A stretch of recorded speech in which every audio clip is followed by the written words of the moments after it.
कलपते हैं, रोते हैं जब कोई मर जाता है। तो एक बेसिक फैक्ट हमारा माइंड एक्सेप्ट करने को तैयार नहीं है, क्योंकि वो किसी न किसी चीज को बहुत स्ट्रांगली मानता है। वो ये मानने को तैयार नहीं है कि डेथ एक इल्यूजन है। देखिए, आपने मेरी बात सुनी और तुरंत आपके माइंड में से एक रिएक्शन आया। मेरे ख्याल से रिएक्शन ऐसा होगा कि तुम क्या जानो, तुम्हारे घर में कोई मरा हो, तुम्हारा कोई अपना खत्म हुआ हो, तब तो जानोगे। रोज मरते हैं हम लोग, रोज मरते हैं, रोज जग जाते हैं। जब रात को सोते हैं तो क्या होता है, मर जाते हैं कि सोते हैं। हमने कैटेगराइज कर रखा है।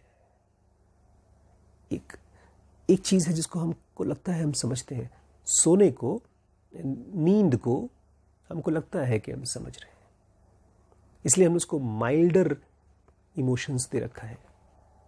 हम उससे डरते नहीं हैं, स्लीप से नहीं डरते, डेथ से डर जाते हैं।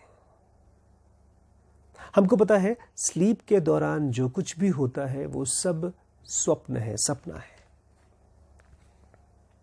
लेकिन ये जो जिंदगी चल रही है ये तो बड़ी सीरियस चीज है। क्यों? क्या होता है ये 70 साल की, 80 साल की, 90 साल के शरीर में क्या होता है? ऐसी कौन सी चीज हो जाती है आपके बॉडी में या आपके और आपके दोस्त के बीच में जो आपको लगता है कि उसको खत्म नहीं होना चाहिए?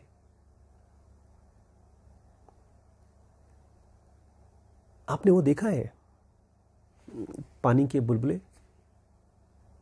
आपको पता है क्यों दुनिया को माया कहा गया है, इल्यूजन क्यों कहा गया है?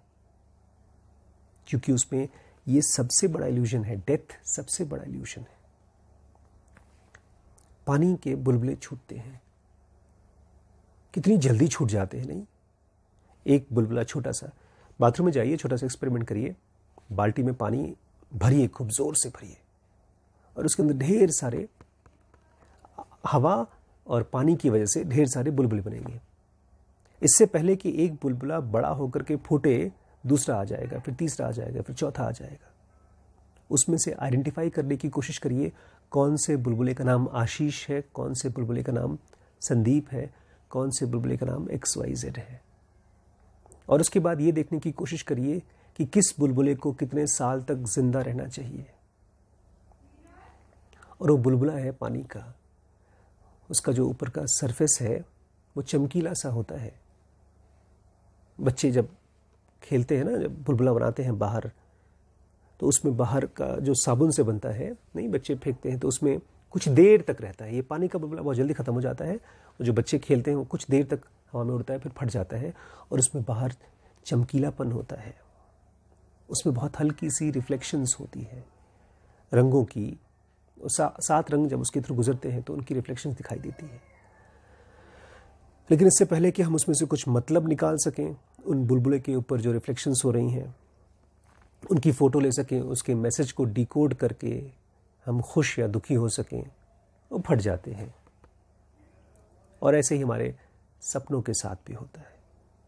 जब सुबह उठते हैं तो लगता है कुछ रैंडम थॉट्स थे और कुछ रैंडम इमोशंस थे, और पता नहीं क्या चल रहा था, झूठ था यार, वो तो इल्यूजन था। लेकिन यहाँ फिजिकल वर्ल्ड में हर चीज हमको लगती है रियल।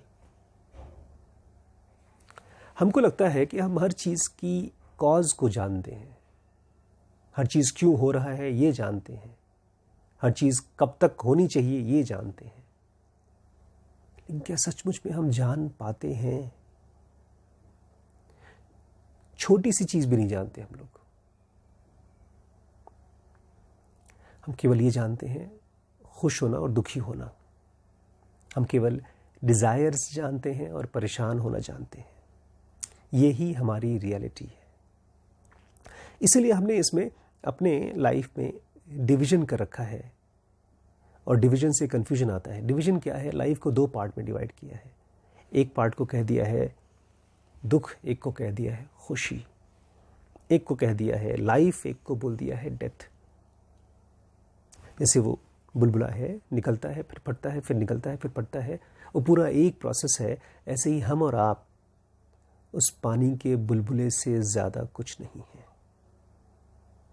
अगर आपको लगता है कि आपका बेटा ख़त्म हो गया, आपकी माँ की डेथ हो गई, तो वो इस पानी के बुलबुले से ज़्यादा कुछ नहीं थी।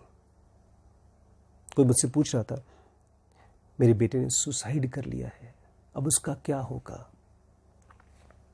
वो तो ख़त्म हो गया, वो एक पानी का बुलबुला था, ख़त्म हो गया। अभी भी आप सपने को पकड़ करके उसको रियल मान रही हैं, तो रियल को कैसे जानेंगी?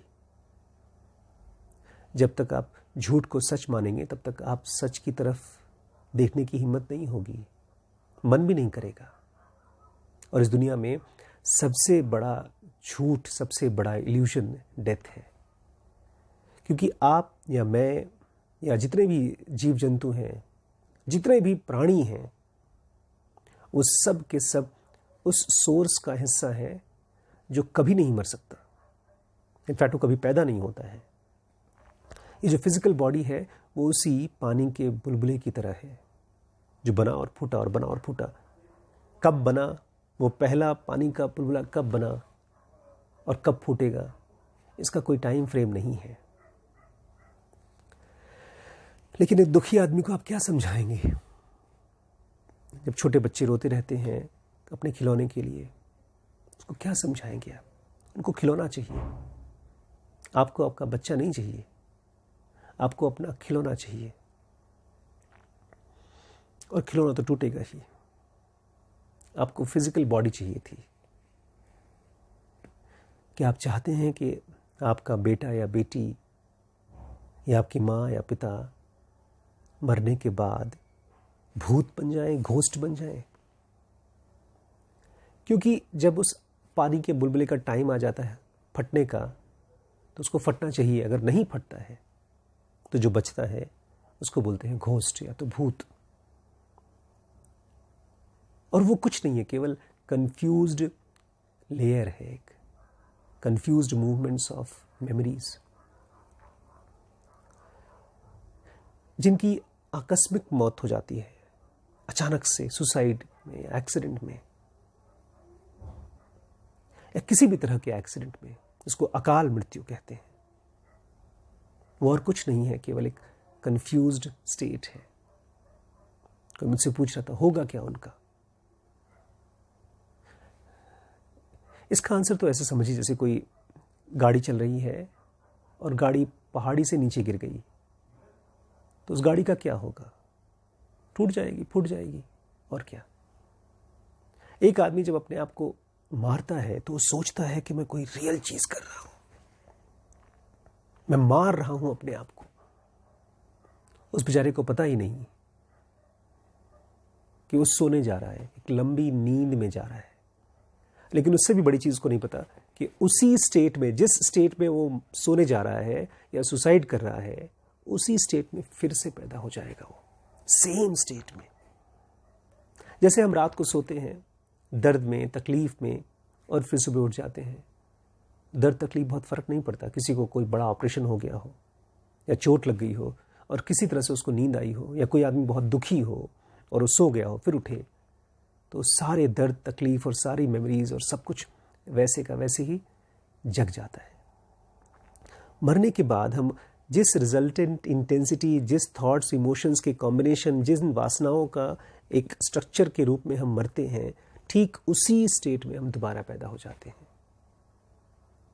क्योंकि हमको यही रियल लगता है। हमको फिजिकल बॉडी का जन्म रियल लगता है, इसीलिए इसका बॉडी का मरना रियल लगता है। जब आप किसी को देख करके उसकी बॉडी को मरने के बाद ये कह पाएंगे,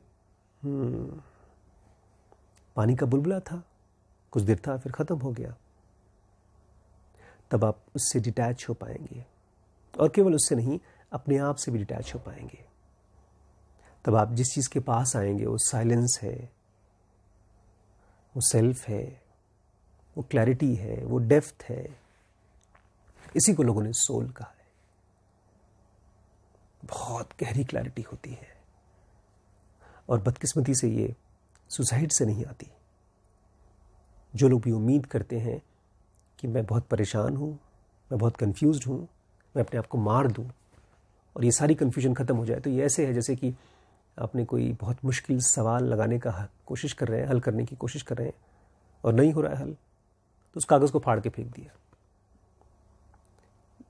कागज़ को तो फाड़ के फेंक सकते हैं क्योंकि वो कागज़ है, लेकिन यहाँ आपकी लाइफ में जो दुख है वो तो आपका ही बॉडी और ब्रेन है। उसके साथ आपने अपने आप को बहुत स्ट्रांगली अटैच कर रखा है। जो लोग सुसाइड करते हैं उनके बिलीफ, उनके थॉट्स और उनके इमोशंस इतने ज़्यादा गहरे से गांठ की तरह बंधे होते हैं अपने आइडेंटिफिकेशन के साथ। वो मानते हैं कि मैं इस कंडीशन में नहीं रह सकता, लेकिन ये चीज उनको फ्री नहीं कर पाती। अटैचमेंट फ्री नहीं करता, केवल एक चीज फ्री करता है और वो है साइलेंस। जितना आप साइलेंस के पास जा पाएंगे उतना ही आप देख पाएंगे कि कोई चीज जन्म नहीं लेती, कोई चीज बढ़ती नहीं है। आपको क्या लगता है मरते समय आपका लास्ट थॉट क्या होना चाहिए? और जो मरते समय आपका लास्ट थॉट होना चाहिए उसी की तैयारी अब से शुरू कर दीजिए। थॉट्स और इमोशंस साथ साथ में होते हैं। हमारे यूजुअली थॉट्स वही प्रीडोमिनेंट थॉट्स होते हैं जो हमारे इमोशंस होते हैं। मरते समय अगर एक औरत के लिए उसका परिवार सबसे ज़्यादा इंपॉर्टेंट है तो वो सोचेगी कि हाय राम, मेरे बच्चों का क्या होगा, मेरे हस्बैंड का क्या होगा मरने के बाद। किसी ने अपने जी जान से कोई कंपनी, कोई ऑर्गेनाइजेशन खड़ा किया होगा तो उसको उसी की चिंता होगी मेरे मरने के बाद उसका क्या होगा। लेकिन जिस आदमी ने मरने से पहले ये खोज लिया, जैसे मैं अभी कल ही पूछ रहा था श्रीश से कि श्रीश, मरने के बाद, ऐसे ही मैंने क्वेश्चन पूछा उससे, मरने के बाद एक आदमी का आखिरी विचार क्या होना चाहिए? तो गेस कर सकते हैं श्रीश ने क्या कहा? श्रीश कहते हैं, पापा हमको ये कहना चाहिए कि थैंक यू लाइफ, अब हमको फिजिकल बॉडी से छुट्टी मिल रही है, अब हम आराम से सोएंगे। मैं सरप्राइज्ड हो गया। एक छोटे से बच्चे को मैंने पूछा तुम्हें कैसे पता? बोलता है मैं आपकी क्लासेस में बैठता हूँ। मैंने उससे पूछा तुम्हें लगता है ऐसा कि मरने के बाद कोई आदमी आराम से सो जाता है? बोलता हाँ, कोई कंफ्यूजन, कोई डाउट नहीं। एक बच्चे को कोई डाउट नहीं होता क्योंकि उस बच्चे के किसी थॉट्स के साथ कोई बहुत स्ट्रांग कनेक्शंस नहीं होते। हमारे और आपके बहुत स्ट्रांग बिलीव्स हैं अपने डाउट्स के ऊपर, अपने क्वेश्चंस के ऊपर, अपने डर के ऊपर। तो ये सब चीज़ें बहुत सच हो जाती हैं और हमारे साथ मरने के साथ साथ एक कंफ्यूजन का स्टेट क्रिएट करके हमारे साथ रहती हैं। मरने के बाद कुछ नहीं होता। जिस स्टेट में आप होते हैं उसी स्टेट में फिर से आ जाते हैं। केवल तब कुछ होता है जब आप इस फिजिकल बॉडी और माइंड से अलग हो पाते हैं, और उसका तरीका ये है कि उनको देख करके, पहचान करके अनंतता कर पाना, अपने आप को देख पाना कि ये थॉट मैं नहीं हूं, ये इमोशन मैं नहीं हूं, और अगर ये बॉडी जो तकलीफ और दर्द देती है ये मैं हूं, तो मरने के बाद ये भी मैं नहीं होना चाहता हूं। तो जो चीज़ आप अपने लिए चाहते हैं वही चीज़ अपने बच्चों के लिए चाहिए। अगर आप उसके लिए बॉडी चाहते हैं, दर्द चाहते हैं, तकलीफ चाहते हैं, तो आप बहुत कंफ्यूज्ड हैं।